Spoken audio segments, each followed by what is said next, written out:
Welcome one, welcome all. Thank you for tuning in to Cedarly Radio, your guide to films playing at the Art House for the week of September 20th to September 26th. My name is Aaron Spears. And I'm Dave Huffman. On this week's episode, we'll be discussing Downton Abbey and Fiddler, Miracle of Miracles. We'll also be checking in with John Forman on the Toronto International Film Festival and the films he saw, some fan-based film projects, and our Cedarly 3 picks for best films based on TV shows. We always like to start off the show with the last scene first, but we're going to do something a little different this week.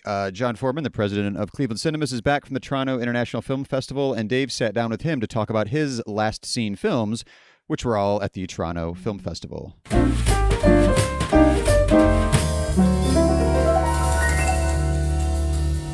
So this week, instead of our normal what we saw last, we're talking to John Forman, who, of course, is the founder of the Cleveland International Film Festival and the man that signs our checks.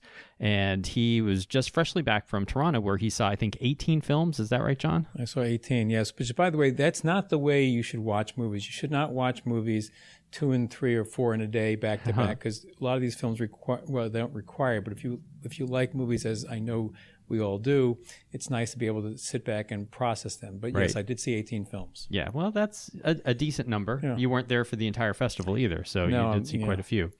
And the film, of course, that won the Audience Award this year was a bit of a surprise. It was Jojo Rabbit, the new Taika Waititi film. And you did see it there, correct? I did see it with a very enthusiastic and very responsive audience. And it'll be very interesting to see how the film opens up when it opens up in a non-festival environment. An interesting film. If it's hard to think of a comedy where the set during the Holocaust would be funny, but that's an unfair description of a film that's actually pretty clever and at times very entertaining. Yeah, I was impressed by it myself. I thought they did a great job of balancing the really kind of weird kind of fantasy elements of, this little boy who imagines Hitler as his, imaginary friend. And it is sort of like this weird kid's version of what Hitler would probably be like as his playmate. So it is a very interesting idea. I know it's adapted from a book, and I didn't read the book, but it would be, I thought visually the way they did it in the film really worked. But it was a surprise because I know it wasn't universally praised at the festival critically. It's very interesting that, as you and I have talked recently, what a festival can do to a film is it raises its profile. But this is a strange year because you have a film like The Joker, another film which I did see, and which is extremely well done, but will be very disturbing for an audience. And then Jojo, it says a lot about what people are willing to accept as entertainment today.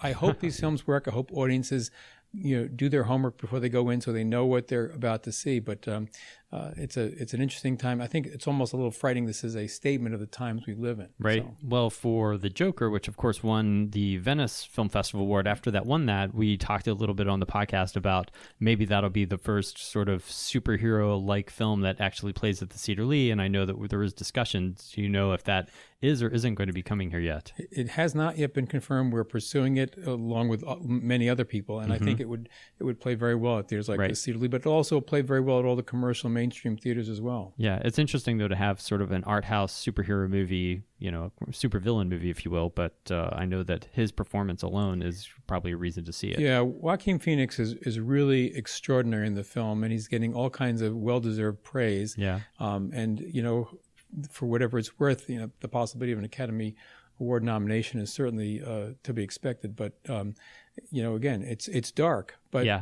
so too are a lot of other good movies out there. Absolutely. Well, something that you saw that isn't as dark is, of course, the Mr. Rogers movie, A Beautiful Day in the Neighborhood, which we're also going to be opening here at the Cedarly. What did you think of that one?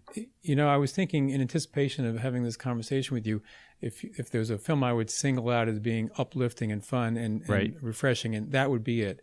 It was a surprise to me because I thought this was going to be the fictional remake of the documentary that the Cedarly and others showed a year or so ago. That was very popular, the documentary, but it's not. It's based on a journalist whose assignment is to go and interview Mr. Rogers. And I won't give anything away in the film other than saying there's some very interesting twists and turns. And there were plenty of people in the theater, including me, who were wiping their eyes because it's so moving and so well done. And, Tom Hanks could act in anything and be great. But it was really a very uplifting and refreshing movie.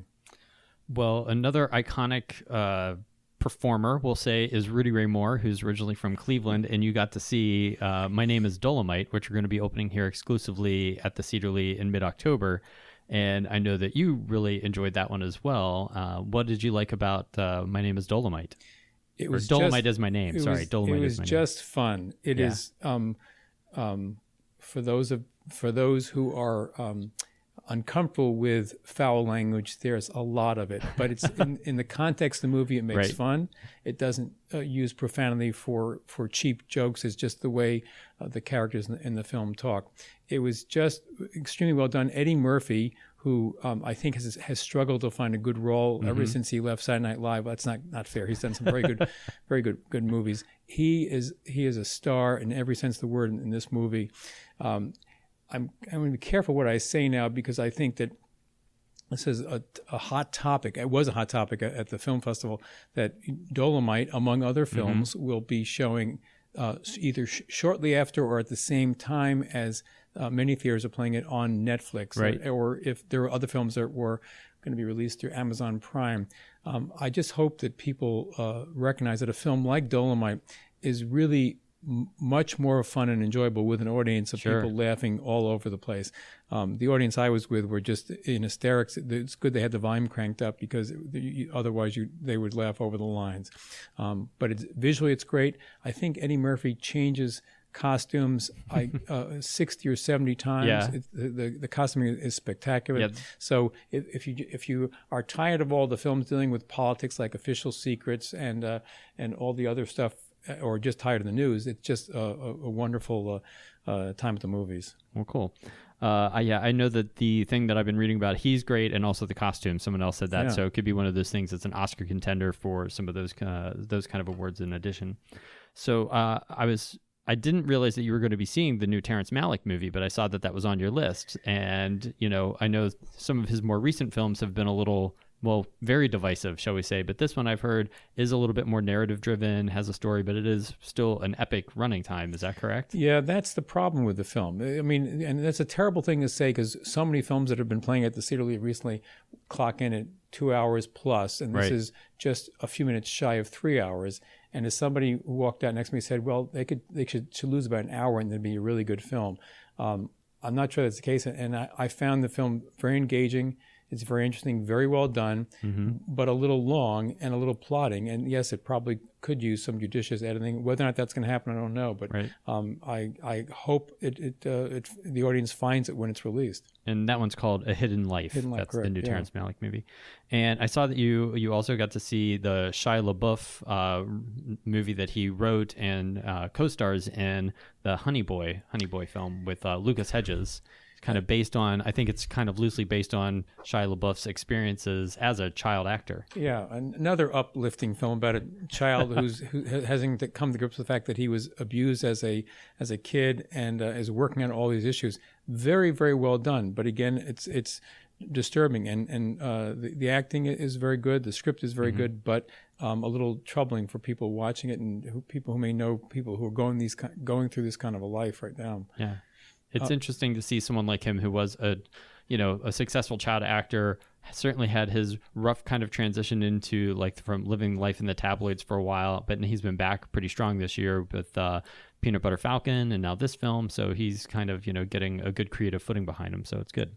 And speaking of disturbing films, also with dysfunctional families, the film Waves, which got a lot of publicity too, about an African-American family, a seemingly normal African-American family, but what family is not dysfunctional in today's world? Actually, not just today's world, in most people's family, there's always something going on.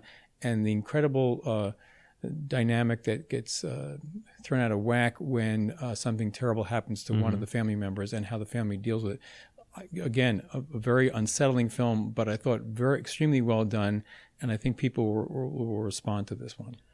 And of the films that you saw in Toronto, is there one that you're really excited about bringing here to the Cedar Lee? Is there one that you kind of would be telling all of your friends, well, wait till you see this one? I really like Beautiful Day in the Neighborhood, and I'm very excited. And while it's not been confirmed yet for the Cedar Lee, I think it would be a terrible mistake if the film company didn't decide to include the Cedar in that break. The other one I liked very much, thought-provoking, well done, disturbing, based on a true life story, is Just Mercy, about a courtroom drama about an African-American man in Alabama wrongly accused of murder.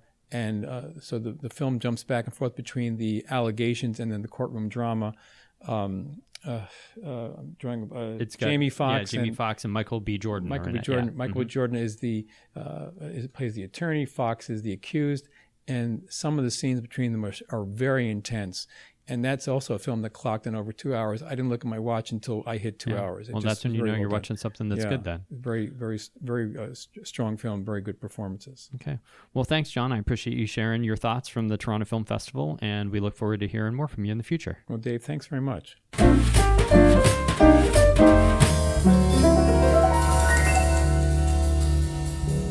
Well, thanks to John for taking some time out to sit down and get us all up to date on what he experienced at the Toronto Film Festival. And we'll be right back with the films opening at the theater this week.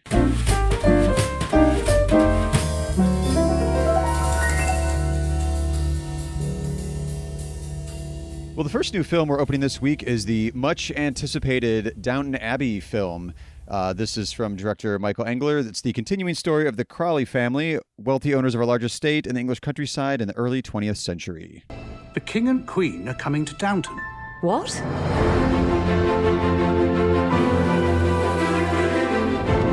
I want every surface to gleam and sparkle.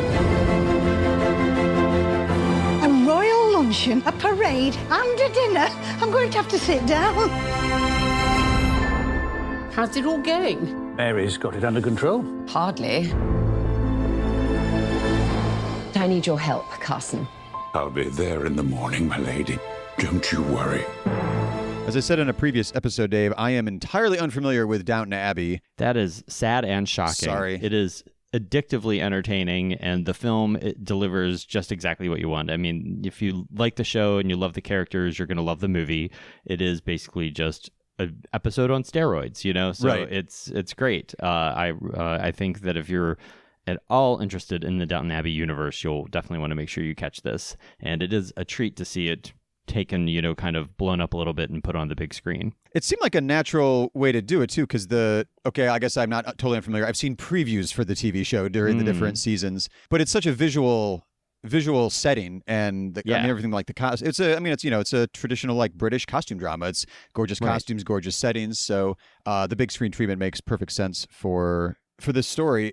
It's also, we're going to talk a little bit here when we do our Cedar 3 this week, but there's those different versions of making the leap to the big screen for TV shows. This is a continuing story that just catches up with them a few years later. This isn't like a redoing the whole thing in feature film, format. Yeah, this isn't like when Starsky and Hutch was adapted for I have to bring that one up. film where this is just the same actors, the same characters, the same continuing story just a few years later, up right after the last episode. Yeah. So it's really charming, and I would highly recommend that you watch Downton Abbey. Whatever you think, you might have like a chip in your shoulder and you think, oh, it can't be as good or as addictive as people say it is. It legitimately is. Yeah. Like when you start watching it, you're just like, you can't believe how engrossed you get in the hilarious little details of the hierarchy of the house. It's very, very interesting. So, well, I'm not avoiding it because I heard it was terrible. I've only heard good things about it, and everybody that I know that watches it is addicted to it. So. Yeah, well, that's what I'm saying, though. Yeah. Sometimes that's exactly why you don't watch something. You're like, oh, I'm so tired of people telling me how good that is. I don't want to even, it can't be as good, or I just don't need it in my life. I understand. Right. Why sometimes you avoid things that everybody else is talking about. I've done that myself. I've never seen Top Gun. Not to compare Downton Abbey with Top Gun, but at the time that Top Gun was released, I had a friend that would not stop talking about it, and I swore to her that I would never see Top Gun because she would not stop talking about it. And I've still never seen Top Gun for that very reason. So I understand it. Well, the next film that we're playing is Fiddler, Miracle of Miracles by Max Lewkowicz, and this is the original story behind one of Broadway's most beloved musicals, Fiddler on the Roof. If I were a rich man, the very first review from Variety, there are no memorable songs in this musical. All day long and people were crying in the dressing room. I remember thinking, oh God, I'm going to be out of work in a couple of months. Someone sent me a book by Shalom Aleichem, and we thought there's a musical in it. You want to do a musical about a bunch of old Jews in Russia going through a pogrom? I mean, what, are you out of your mind? I said Jerry Robbins should do it. What Jerry did with West Side Story was a huge accomplishment. Jerry is the only genius I've ever met. I was trying to realize what Shalom Aleichem had written, but inevitably what was happening in the world had to affect the way I felt and the way I thought. When you are a young adult, you see yourself as one of the daughters who's trying to break out into the world. As a parent, you see the show completely differently. I feel like both the movies we're opening this week are like they sell themselves. Like, do you like Fiddler? Do you want to see the story about? Here you go. Like it's. You're right. They are kind of fan base driven properties. It is, that's for sure. If you're not probably into theater and you're not really into the show, then you probably don't really care about a movie about Fiddler Miracle of Miracles. But as far as a part of like Jewish culture and the importance that it has had, kind of reaching out into other aspects of American culture, I think Fiddler on the Roof, this film kind of puts that in context. So I would highly recommend it for that reason. Just even if you don't think maybe you're that engaged by the subject, it is a very good film that has gotten great responses at film festivals that it's played at.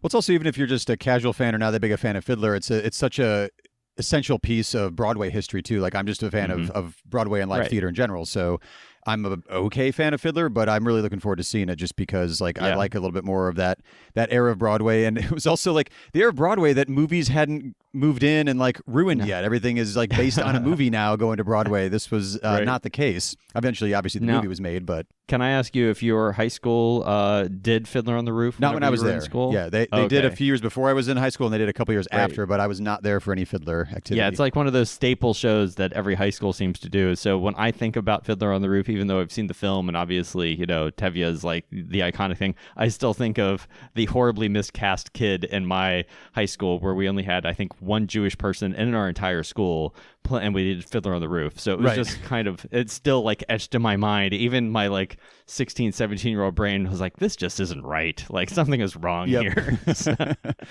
And then the one film opening this week, not at the Cedar Lee, but that we did want to highlight is James Gray's new film, Ad Astra, starring Brad Pitt as Roy McBride. He is an astronaut who travels to the outer edges of the solar system to find his missing father and unravel the mystery that threatens the survival of the planet. What are you thinking about? I do what I do because of my dad. He was a hero. He gave his life for the pursuit of knowledge. Control, you getting that over?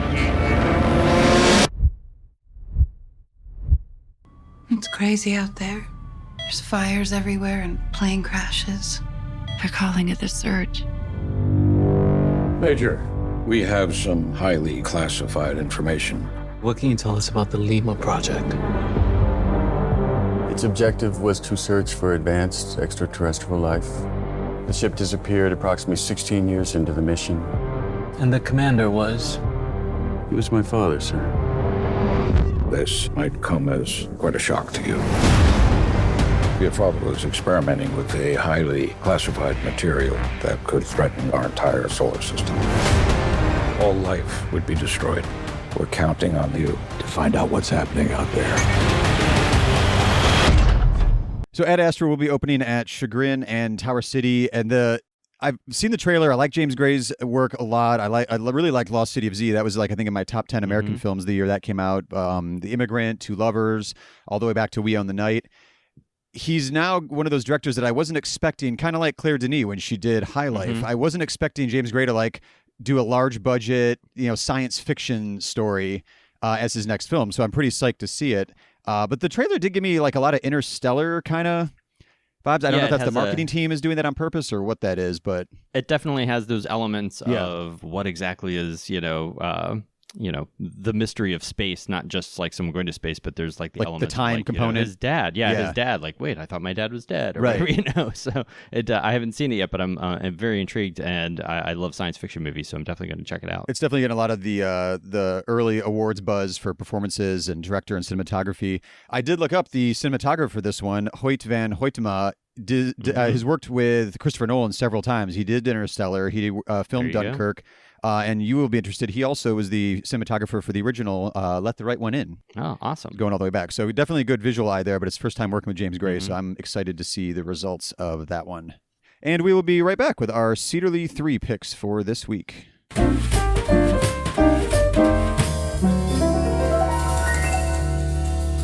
Well, each week we like to take inspiration from one of the new films and suggest 3 films to broaden your cinematic world.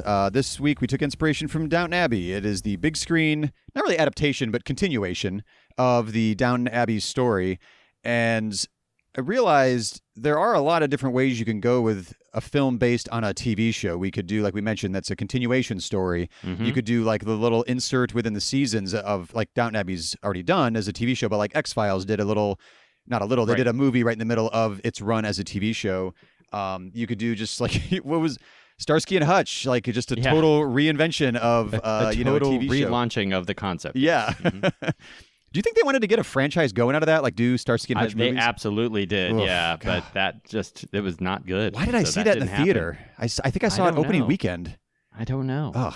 I don't know. Anyway, let's shake off the Starsky and Hutch feeling. And what's the first film that you do want to talk about? So the first one, to me, that came to mind with TV adaptations is the greatest so far Steven Soderbergh film, and that's Traffic. It was based on a British TV miniseries, or however it was. They do that in England. It confuses me sometimes. But just a series is what they call them. Yeah. So it was a 1989 show, so obviously that was 10, 11 years later when Traffic came out, and it was updated. It was clearly adapted for, an American audience from the standpoint, it was multiple points of view, but just sort of like the effects of the drug trade in general as a launching off point. But it was, the same kind of multi-character story. But that one, again, I can still remember where I was at, what theater I was at, what seat I was in watching Traffic the first time. It just really bowled me over, but it was also the era of Soderbergh kind of coming back from somewhat of like director obscurity and director jail, and then he hit the ground running in 2000s with that one, and Aaron Brockovich, and has not stopped working, even though he keeps threatening to since. But my first one is also British. That'll probably surprise you. I am shocked.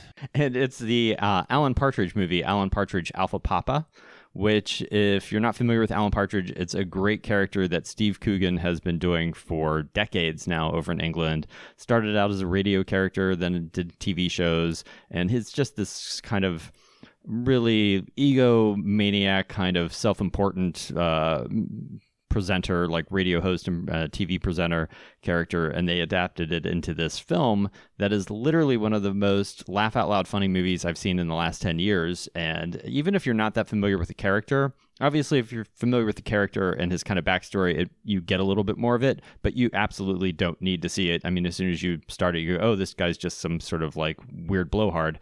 But it's all about a conglomerate taking over the radio station, and one of the employees kind of launching a siege basically on that, and he becomes the negotiator to kind of diffuse the situation. And it's just this weird kind of hybrid of, ridiculous comedy and kind of action movie, but not really an action movie, but it's very funny. I would highly, highly recommend it. So what, I was totally unfamiliar with this character. I mean, I knew Steve Coogan did the character, but I didn't know the name. What's the name of the film then of it? Well, in America, I think it was just called Alan Partridge, but the actual title of the movie is Alan Partridge Alpha Papa. Okay. So it's just really fun, and he's just a ridiculous character, and I've always enjoyed Steve Coogan. So because Steve Coogan's also in, I didn't put The Trip down here, but that's another one where it's like a TV show, then it gets sort of interestingly edited for a theatrical release too. So there's all these interesting shades of TV adaptations. I hadn't even thought about that one, so good job.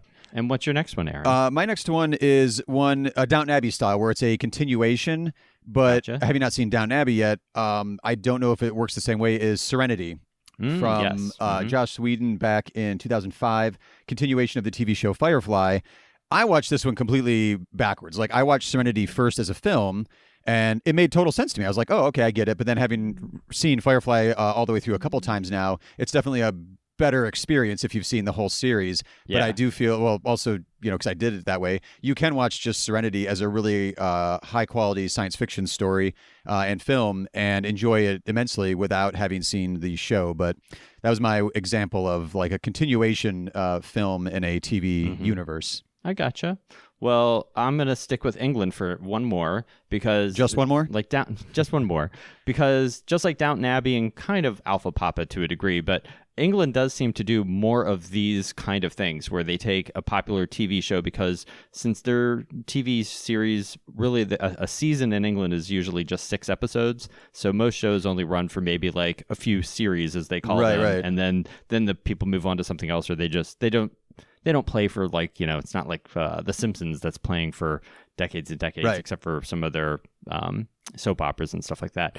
And so I think the fans kind of really want more of those characters. So it's pretty common that they do big screen versions of these movies. And there was a show that was adapted here in the US called The In-Betweeners. The original show is a British show, and then MTV picked it up and did a terrible job of it because the thing that made that show so funny was how really filthy and inappropriate it was. Mm-hmm. It was all these just foul-mouthed like high school kids. Yeah. And then MTV did it, and of course, MTV couldn't be nearly as raunchy and filthy as it needed to be to make it fun. Right. So it was just this weird, watered-down shell of what it was.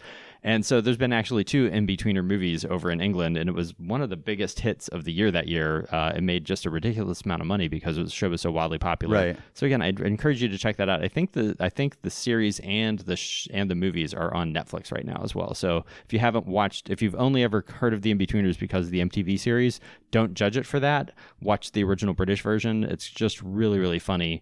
The main character is this really kind of nerdy, nebbish character who kind of reminds me of a sort of almost like a Woody Allen kind of character who's kind of, finding his way through trying to be one of the cool kids, but of course couldn't be less cool. I'm in the camp of, I didn't even know MTV tried that. I just remember hearing about it as a British comedy that a few friends are really, really into. Yeah, The In-Betweeners is great, so I'd really recommend it. That was like before that movie was available here in the States. I was in London, so I'd like bought the DVD of it when I was over there just so we could see it before we had a chance to see it here in the States. So I had 2 like wild cards that I was debating which one to use as my Cedarly 3 for this week. I'm going to go with Speed Racer from 2008. Bold choice. Okay. I love that movie. Really? I do. So I really do. You make the second person that I know that loves it. My one best friend, RJ, loves it as well. All right. Yeah. Mm-hmm. Have you seen it? Of course, I saw it in the theater opening night, I think. Yeah. So I caught it on video. My daughter and I were shopping at Mark's, and it was literally $1 for the DVD. And I was like, oh, I have kids. This seemed like a crazy, candy-colored. It is that. Crazy movie. And I was like, well, we'll give it a shot. And she and I, we popped popcorn, stayed up late. We watched it. We were just giggling and laughing the whole way through.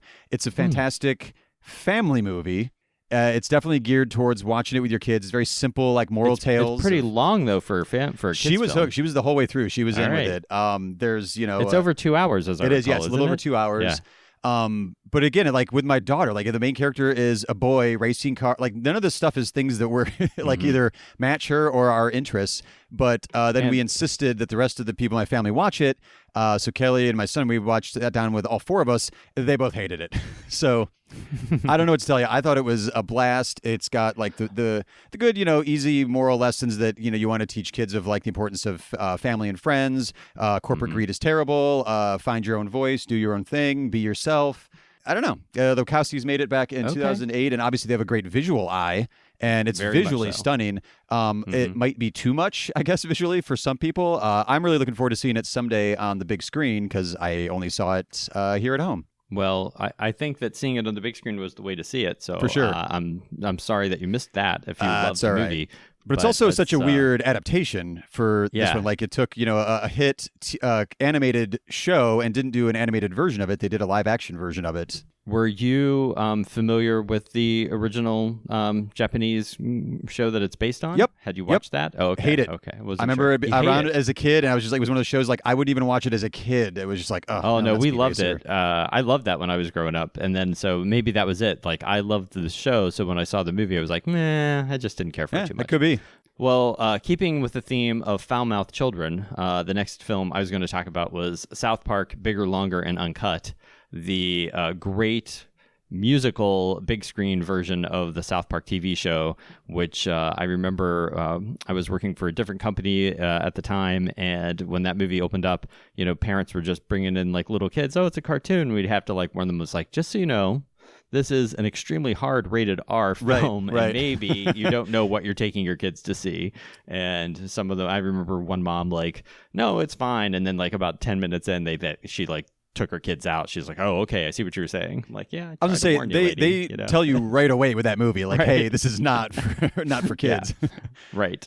So, but yeah, that's actually it's 20th anniversary when I think about the fact that was already. Oh my God, is it? That's crazy. Yeah. Oh. Yeah. I don't like these anniversary things to do with films. Like it's making me feel way too old. That's also too that one in the Simpsons movie, or like the big screen jumps for television animation that shouldn't work. Right. Like all evidence points to this isn't going to work, but for somehow, they really made that work with South Park, and I think with the Simpsons movie as well. Yeah.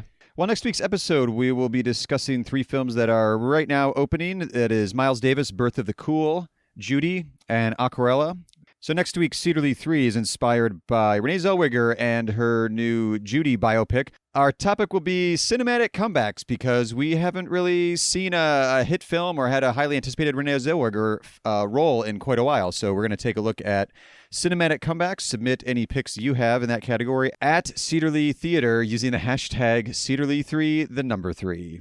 But before we sign off, we always like to keep you a little up to date on special events that are coming your way this week at the theater. First, we have the 25th anniversary presentation of Shawshank Redemption presented by Fathom Events. That's going to be Sunday, September 22nd at 4 p.m. and Tuesday, September 24th at 7 p.m. This is, of course, one of the most beloved modern classics, to be honest with you. It's one, I think it's frequently ranked in the top 5 on IMDb. It is, it's just a really beloved movie by a lot of people, with Tim Robbins and Morgan Freeman.